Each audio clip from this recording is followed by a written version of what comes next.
here to create trust. I'm here to identify places where trust and relationship have broken down, because if you don't start with those things, anything you go in and say, okay, it's time to actually address this and work through this process, is going to fail. One of the most powerful things that I focus on is the word no.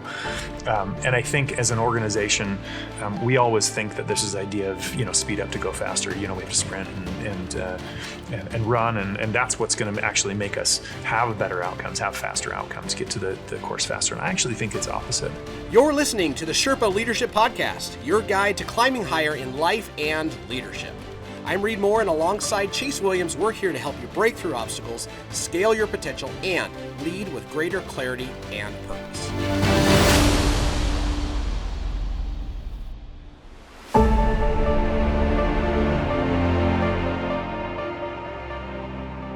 Hey everybody, welcome back. You're listening to the Sherpa Leadership Podcast. I'm your host, Reed Moore, here with fellow Sherpa Chase Williams. We're here to help you climb higher in life and leadership. As always, you can find all of our goodies at sherpaconsultinggroup.com. And please, if you love this content, share it with another person who's on a leadership journey. And make sure you like and subscribe on all the places that you watch us or listen to this, like YouTube and Apple Podcasts. All right, today we have an incredible opportunity, Chase, to interview another amazing leader. Yeah, we do. Yes. Mr. John Monroe, good friend of ours and an incredible leader in so many different spaces, family, business, and well beyond.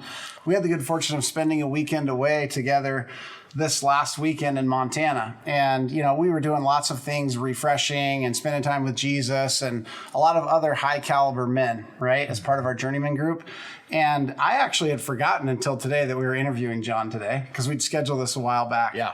And so when we chatted briefly this morning on the phone to get the opportunity for John to share part of his story and lessons in leadership around what it is that we do as leaders. And of course, we're going to be covering a portion of the I serve model today. Yes. But you're all in for a real treat, and Reed and I are in for a treat with this guy. So John, tell us a little bit about yourself, whatever you might share in general. Awesome. Well, thank you so much for having me. I'm super excited to be here. What you guys are doing with Sherpa Consulting, as well as some of your other practices, is just absolutely inspiring to me and so many other folks. So obviously, I'm honored to be here today, and hopefully to provide some perspective that might be unique to me, that based on my identity and the things I show up with, but maybe either obvious or not to other folks. So excited to dig in. So been an entrepreneur most of my career. Have taken a lot of businesses that were already existing and grown those, either by making them tech-enabled or actually moving them to SaaS organizations. And in that whole process, I started out really as a technical expert. So came out with an information systems degree from college. Thought that was the place to be because, of course, everybody wants to be there until the dot-com bust hits.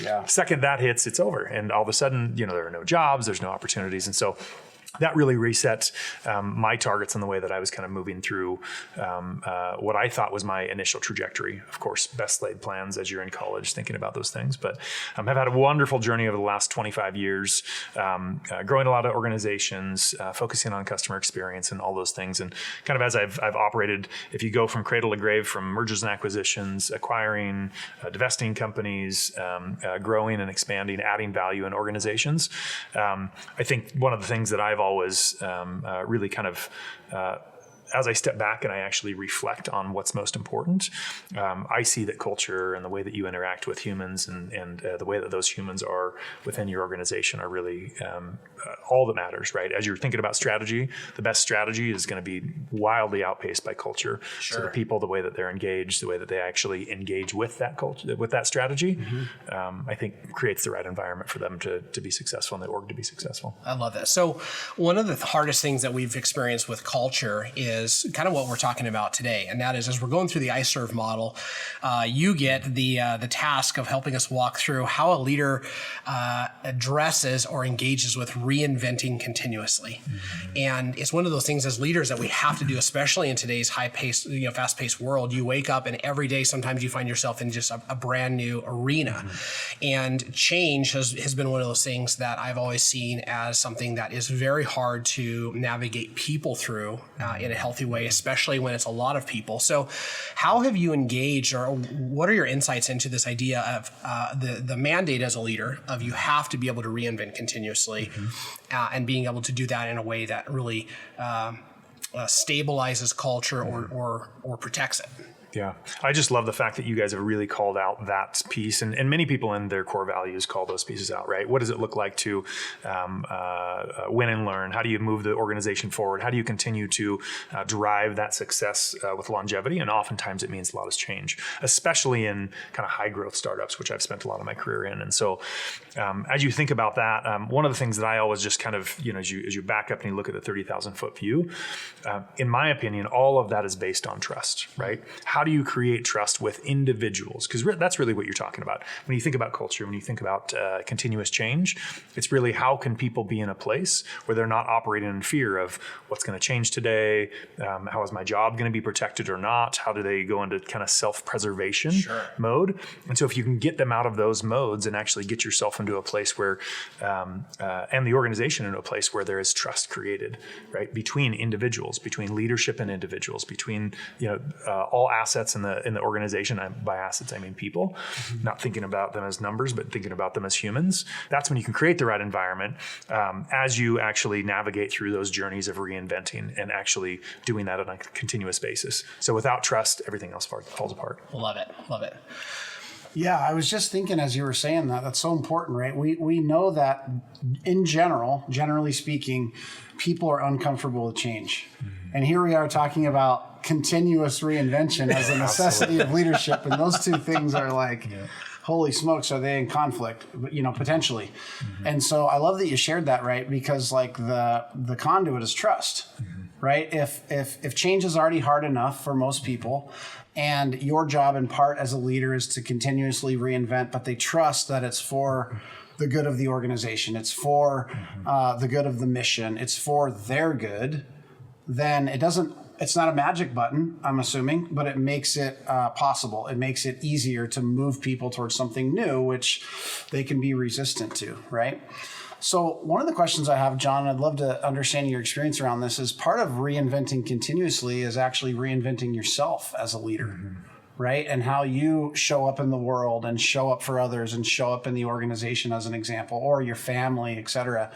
What does that look like for you? When you think about like reinventing personally, what are some maybe examples, or how do you think about that or have experienced that over the years? Yeah. I love that question. And I think, if I think about it, theorize on how you actually create that opportunity to reinvent continuously, it has to start with self, right? You start with the self, then you actually move towards how do I serve others with that, right? So if your cup isn't filled, if you're not challenging yourself to grow and continually adjust, people are going to say, what do you think you're doing? Telling me to change and you're not changing? I can see that that's not happening. And so there's a culture of curiosity, and there's all those things that are baselines. But I really go back to individual daily disciplines, right? So as I think about what does that look like on a daily, weekly, monthly cadence, what are the things that I'm doing to self-assess, right? Go through and identify the truth that I'm telling myself and the lies that I'm telling myself. The truth and the lies the world is telling me about my value, what value I bring, the way that I contribute most beneficially to an organization or to those relationships within the organization. And so constantly kind of looking at those. So it starts for me, at the beginning of the day of reset, right? How do I actually reset myself to show up that day, both knowing the truths, knowing the lies, as well as then navigating through and, finding an environment where I can actually challenge myself. So that starts with me with a workout. It starts with my prayer and meditation. It starts with, really resetting kind of those core attributes or core values that I live by every day. Resetting every single day. I write down what my why is, right? And how I'm actually going to approach that for the day.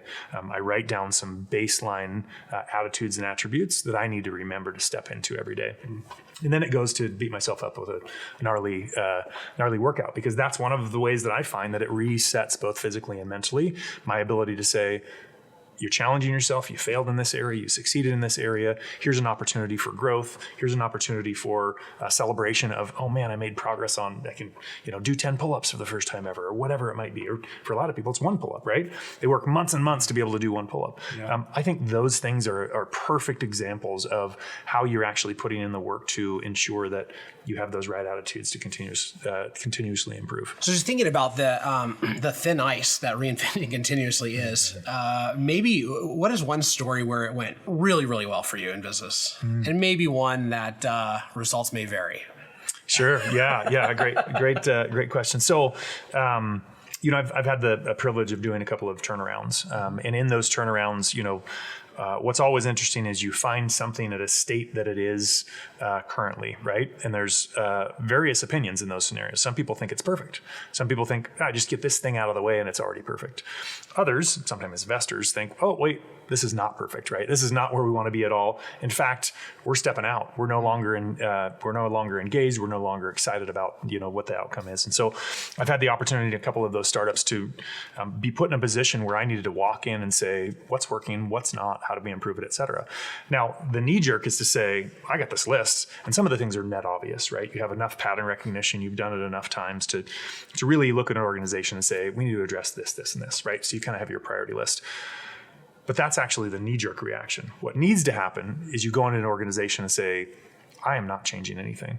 I'm here to create trust. I'm here to identify places where trust and relationship have broken down, because if you don't start with those things, anything you go in and say, okay, it's time to actually address this and work through this process is going to fail. So a couple of examples. One example, I had a wonderful organization that I got brought in by the kind of venture capital team that was driving the organization's success historically, had got to a point where they really needed to see some change. And it was a wild opportunity, just massive demand, massive opportunity. The prior CEO to me had done a wonderful job at creating that buzz and creating the opportunity for people to be excited. But we got in, and as I got into the organization, I noticed there was massive brilliance within the organization.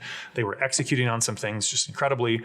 And we've talked before about that concept of whiplash, right? Yeah. The organization was going through some whiplash, right? Massive whiplash. In fact, if you look at it, there were things that were focused on for a couple of weeks, and then wait, that's not the right thing. We need to pivot, and we need to go to the next strategy or the next idea, or this is really where we're going to win. So what you ended up having is kind of this graveyard of things that were completed to 80%, and not by anybody's fault, just by the fact that we have new input.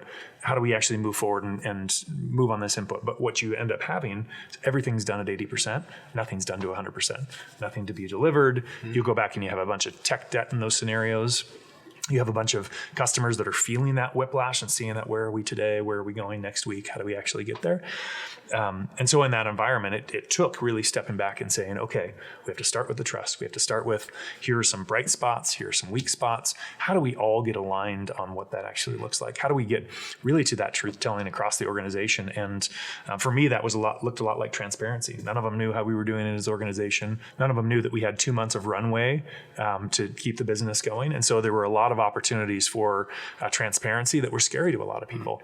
The board said, you're going to share with everybody? You only have 2 months? Everybody's going to run out the door. But instead, we used it as a really catalyzer that brought everybody together. And again, not because of me, just I had the opportunity to experience this and lead them through this. But it was a wonderful example of, once you bring people together and create a safe space for them to both share their concerns, share the opportunities, the barrage of brilliant ideas, the barrage of here's how we can solve these challenges that we're actually up against, just come over and over and over.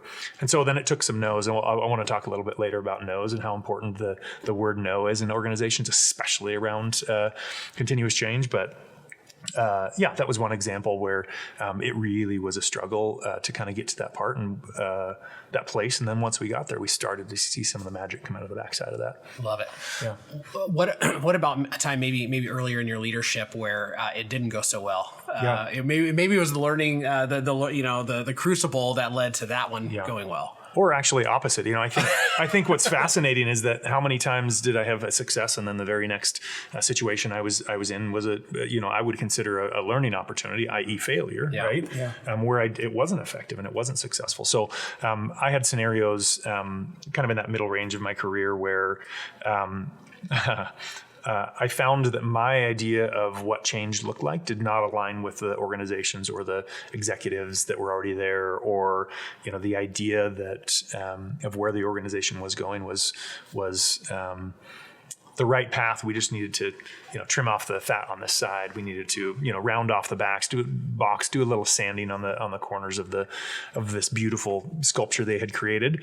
And so when you get into those dynamics, it's really difficult then to step in and say, okay, well, how do I create trust to be able to help them identify we need to do more continuous reinvention, right? We need to actually go through that process. And so in one particular scenario, I'm going to keep the name out because it probably is more powerful that way. There was that challenge, and there was that trust was broken down to such a level where we actually were not able to reset those trust dynamics, right? As soon as we would make progress, then, somebody would come in, what I call swoop and poop, right? Somebody from senior leadership would come in and, we're on path, we're moving the right direction, we're starting to get alignment, and then boom, something comes in and everybody's day has changed, right? You change the entire dynamic of how people are showing up because you say, this is what we were doing last week and now this is what we're doing this week, and not really assessing and aligning on, well, what does that change look like? At what point can we deliver this information? What are people working on that they're so passionate about that we told them to be passionate about and we got alignment on that we're actually moving forward with?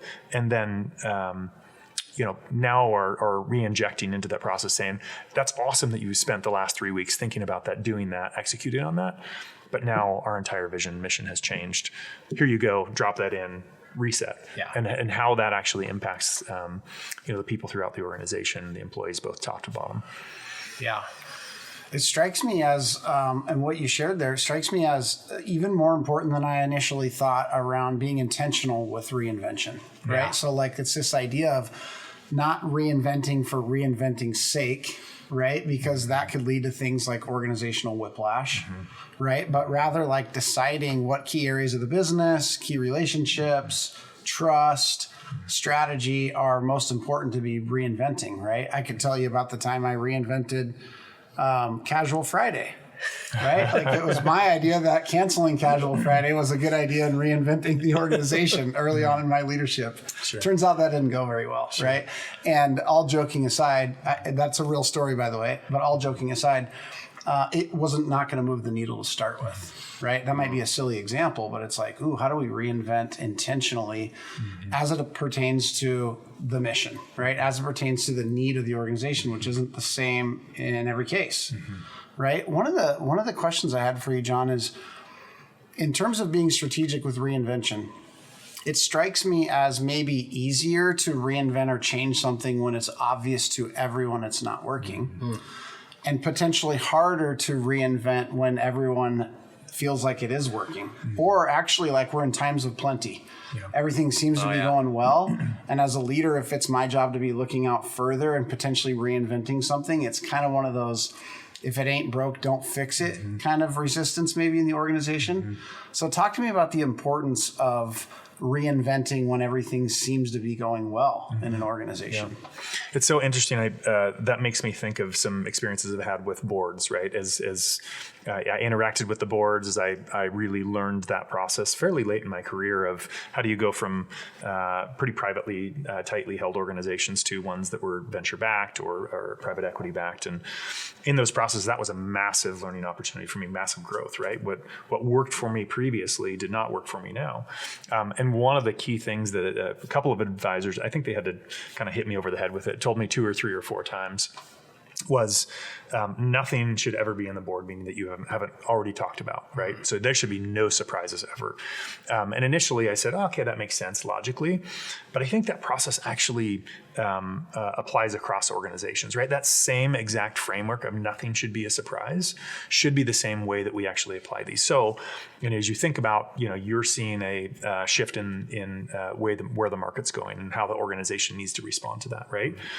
The first thing shouldn't be, we see a shift in the market and here's where we're going, right? That should never, ever be, for anybody in the entire organization, should never be the first time they hear about it. Yeah. What they should hear about is, we're seeing this theme, we're seeing this opportunity, we're seeing this potential risk that's coming up. Is anybody else aware of it, right? So I always think about, when I think about what Jesus did, right? He asked lots of questions. He answered almost none, right? Actually straight answering. So as I think about that same process as we apply it to that, how are we asking questions that bring people to those same outcomes? And maybe beneficially, they don't. They say, actually, I hear what you're saying, but I have a totally different perspective on this. Here's why. And then it helps to identify our blind spots, right? Because as soon as we are we'll call it from the ivory tower, looking forward, making decisions, we are so far often in organizations away from the customer. We're away from what's actually happening, directly with kind of the daily work, that we actually don't have the right inputs to be able to make those decisions clearly. So that doesn't mean we just go and take all the inputs from everybody and that's how we make our decisions. We still need to be leaders. We still need to be thinking ahead. We still need to be seeing the forest instead of just the trees. Yeah. But with that said, I think that opportunity to say, hey, does anybody else see a forest out there? Oh, you do. And again, it's not everybody's sweet spot, and we shouldn't try to put them in positions that, where that's not something that they're great at. And with that said, us setting the right expectation by saying, here's what we're seeing. What do you think? Here's where we're going. Okay, now we're actually making a thesis around this. Now we're going forward. You might have done that in 24-hour period or even a 2-hour period, have said, aha, I see this. It's all coming together. Let's go. But really recognizing that it will never be successful if the organization is not with you, right? Yeah. That power of one, that just showing up and saying, well, I have the right answers, let's go. Yeah. You're going to lose every time compared to an organization where you're following much more of that process, bringing everybody on board. Everybody kind of has that understanding. And man, again, that doesn't mean moving slow, right? Which is why I think back to your original statement of creating a culture of innovation and continuous improvement. You have to have that as one of your core strategies in order for people to realize what that means. Yeah. And then show them what it doesn't mean as well. It doesn't mean that we're always going to change things every day. It doesn't mean that we're not going to stay consistent on something that we go out to do to see if it can actually work, right? In that scenario of if everything's 80% done, they never got to test if it actually worked. You never actually delivered something to market to say, is this the right thing? Is this the wrong thing? What did we learn in the process? How do we actually navigate through that? That answers the question? Yeah, I think so. Just shout out to Reed. One of the things that he does really, really well, because he has this ability to see far in the future and dynamic things changing before others. But he does a great job of involving the organization and particularly the other leaders in helping author what reinvention may be necessary. A lot of times he has it pretty clear in his head of how he's thinking about it, but he's not just placating the rest of the leaders by asking. He's genuinely looking for other perspectives and blind spots, and at the same time kind of pointing them in like, hey, are you guys noticing this? Because I'm noticing it. And then how do we need to think about it? And then what should we do on what timeline? And so it's really does a masterful job of, like you're saying, like involving the organization and helping them author some of the reinvention so that everyone's moving as one when and if it's time to make a change. Yeah. And we all know that authorship equals ownership, right? Just across the board. And if you miss that critical piece, I think it's so easy for us as leaders just to say, oh, they'll get on board. They'll get excited. They'll come along. Yeah. Absolutely not. What you're going to get is a lot of people that are giving 70 to 80%, right? They're engaged, but kind of because they know that the dialogue might change. They know that process, especially if they see it consistently, that process continues to occur. Well, why am I going to invest in this when it's going to change next week, right? Yeah. How do I go through that process? Yeah, I was just thinking about this where Patrick Lencioni calls it cascading messaging, and it really is. He basically says this is a positive use of gossip. And so the ideal change, the tactical actions of change and what's going to require of people is hard enough already. The whiplash of change, surprise, we're going in a new direction, is a part of change that I would say maybe a lot of times is actually unnecessary. The hard work is going to always be necessary, but ideally in our company, if we can talk to a few key people about maybe what we think we're seeing, and rely on them to talk to a few other trusted people who then talk to other trusted people, by the time you have the meeting to make the announcement, ideally, everybody already knows. Ideally, it's just a giant yawn as far as the shock and awe goes. And now there's a lot of questions about what are we going to do now? And those changes have been the most successful that we've had, right? As opposed to, as a leader, sometimes you want to, like get up and say like, hey, we're going this way now, right? But man, that creates a lot of challenges, especially in trust, especially if you're an entrepreneur and you've done that every week for the last 4 years. Yeah, 100%. It's so fascinating when you think about the retrospective that you do as a leader oftentimes of what was successful, what wasn't, and how many times we're biasing towards the wrong things. Was it unsuccessful because I didn't do a good job of what you just described, right? We didn't have the cascading messaging. There's 2 leaders in the organization that weren't either bought in or didn't understand where we were going. And so then you get the game of telephone. You go down to the person person that's farthest down in the company tree or organization, which oftentimes is closest to the customers. And you ask them what the messaging is, et cetera, and it's wildly different than what you delivered, right? Sometimes that creates a bias effect of, oh, that wasn't the right idea. That wasn't the right strategy. We didn't move the right direction. And actually what failed was the communication piece of that. Somehow something in that process failed. Yeah. So what do you do? And maybe you didn't have this issue as an entrepreneur, but my experience personally, as well as working with entrepreneurs, is that ideas are a mile a minute. There's an addiction to new ideas, and the natural state of things is whiplash. How did you build the discipline to not do that? Or if you never had that issue, how do you help other people not do that in their organizations? Yeah. So I have made every snafu and sin and other things in an organization that probably could exist. So it's coming from that bias of kind of understanding that, one of the most powerful things that I focus on is the word no. And I think as an organization, we always think that this is idea of, speed up to go faster. We have to sprint and run, and that's what's going to actually make us have better outcomes, have faster outcomes, get to the course faster. And I actually think it's opposite. And I've found pretty consistently that it's opposite. This idea of slow down to go fast, I think is absolutely brilliant. And oftentimes what that means is, why are we addressing 5 verticals at the same time? Let's focus on 2. Maybe we even just need to focus on 1 and just absolutely knock that out of the park, right? Until we have 20% of the market, or there's a bunch of different things that can tell that story of when you've been successful enough to move on. But I think that's kind of the idea, that typically the organizations are just doing wildly too many things, both from a product standpoint, from a what are we going to actually focus on as an organization. And so being able to get that alignment, so it's not every part of the org is doing something wildly different, but that they all see how they tie together, and oftentimes interacting, putting together work teams where it's somebody from, in my world, somebody from engineering, a product person, a salesperson, and a customer success person.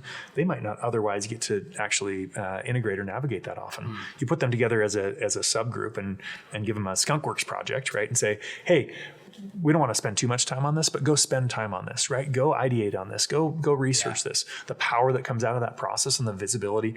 And again, we started this whole thing with trust, right? Yeah. And the trust that gets created in that environment, seeing how they come with perspectives, seeing the challenges that actually bubble to the top, that then sometimes create more visualization of, we actually have a challenge as an organization we need to address around trust or around communication or some of those other things, or even around strategy.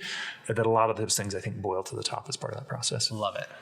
Yeah. Okay, so I want to go a little deeper on this because I love that question. Yeah. So here I am. I'm a wild entrepreneur running naked through the field all the time. And I've come to this realization that I may be creating organizational whiplash.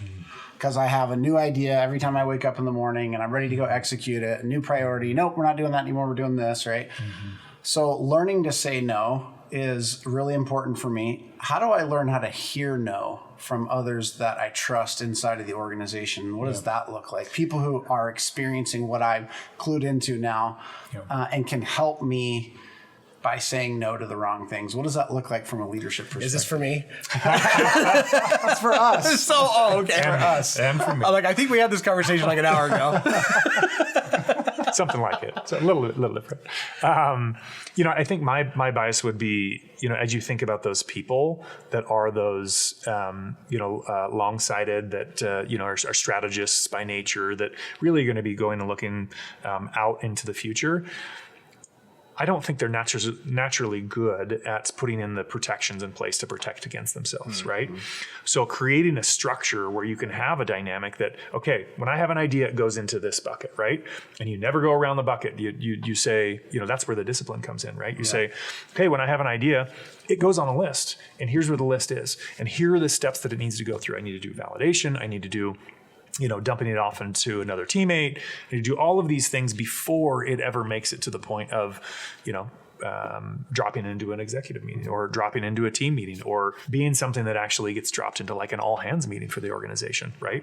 So as you navigate through those steps in that process, it helps to hold yourself accountable. And even more, it gives other people the visibility that you are creating a disciplined process. And usually what happens is there's other people who are part of each of those, right?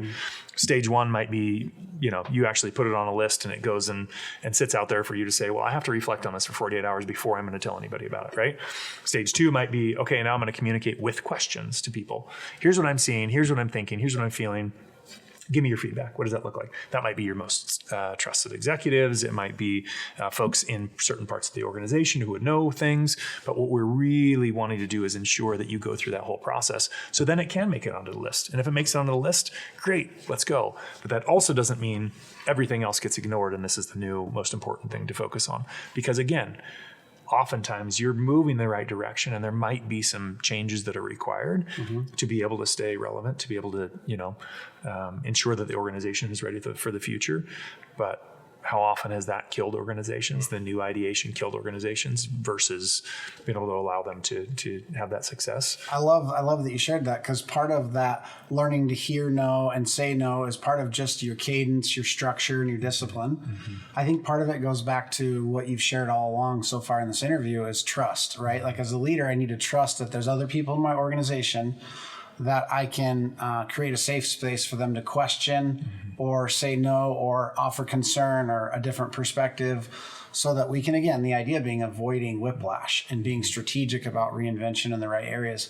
And that takes a special kind of leader, right? Somebody who can move their ego out of the way and not need to be right all the time, and has done a great job of inviting people into the organization and the conversation that are willing to say, hey, wait, hold on a second, I have a concern around that, right? Like, again, Reed does a masterful job of this, even though I was ribbing him a little earlier, but he really does.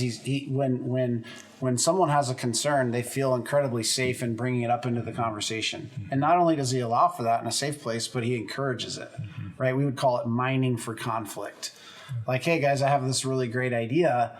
I would like for you to beat it up a little bit, just to make sure it's not stupid, like canceling Casual Friday, right? Like, should have beat that one up with a few other, wise counsel. But I think that there's an element of trust that has to exist both ways there, right? The people believe and trust that the leader is bringing these ideas of reinvention forward for the good of everyone. And the leader trusts that the people are going to ask questions, offer their perspective, and make sure that it's the right thing or it's the right timing, et cetera. So I think both of those are really key elements. Yeah. I think that awareness for those leaders of how those conversations are impacting, right? How you measure success. Do I measure success that my idea got through? Do I measure success that it was the right idea and the right answer? Or do I measure success based on, we have some alignment, feels like the right direction to move, and so let's actually, now continue the process, right? And so if a measurement of success is I got, my idea through, which, typically is going to come from most vibrant, what's the word I'm looking for? Charismatic leaders, right? They're there to serve, but also there to naturally sometimes be right? They say, I am a leader and I can lead from the front in that process.